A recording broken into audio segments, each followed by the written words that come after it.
হাই everyone, আজি কৰি আছোঁ বাৰ্থডে প্ৰিপাৰেশ্যন কিয়নো আজি হৈছে মোৰ ৰুমমেটৰ বাৰ্থডে আৰু অলপ নিজকো প্ৰিপেয়াৰ কৰি দিলোঁ। আৰু এয়া আমি তাইৰ কাৰণে এটা সৰু ছাৰপ্ৰাইজ ৰাখিছিলোঁ। আচলতে ছাৰপ্ৰাইজটো কি আৰু অলপমান ৰুম চুম ডেকৰ কৰি গিফ্ট চেট আনি দিম আৰু তাইৰ কাৰণে। আৰু তাইৰ ছাৰপ্ৰাইজটো দেখি আছিলে ৰিয়েকশ্যন এনেকুৱা। তাৰপিছত আমি গ'লোঁ কেক কাটিবলৈ আৰু তাই মম চম নুমুৱাই কেক কাটিলে। আৰু আচলতে এতিয়াৰ পৰাই আমাৰ বাৰ্থডেৰ আচল পৰ্ববিলাক ষ্টাৰ্ট হৈছে। জানেই আৰু হোষ্টেলৰ বাৰ্থডে মানে কিমান ভাল লাগে।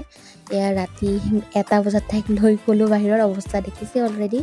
আৰু আমি বোলে এটা পেজ বনাই থৈছিলোঁ আচলতে চাৰ্ফ গ্লু এইবোৰ দি মিলাই পেলাই, আৰু মাথাত পূৰা মিঠাতেল ঢালিছে আৰু কি ক'ম আপোনালোকক।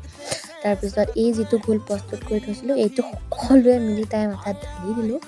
আৰু কি ক'ব, ইমান ঠাণ্ডা, ইফালে বৰষুণো দি আছিলে আৰু ৰাতি 2টা বজাত এই ঠাণ্ডা পানীৰ চক পাই তাই কেনেকৈ থিয় হৈ উঠিছে। আৰু পিছদিনা বাৰ্থডে গাল বেলুনৰ লগত খেলিছে। আৰু ইয়াত দেখিছেনে নেহাই কি কৰি আছে। আৰু যি নহ'লেও বৰষুণ দি আছে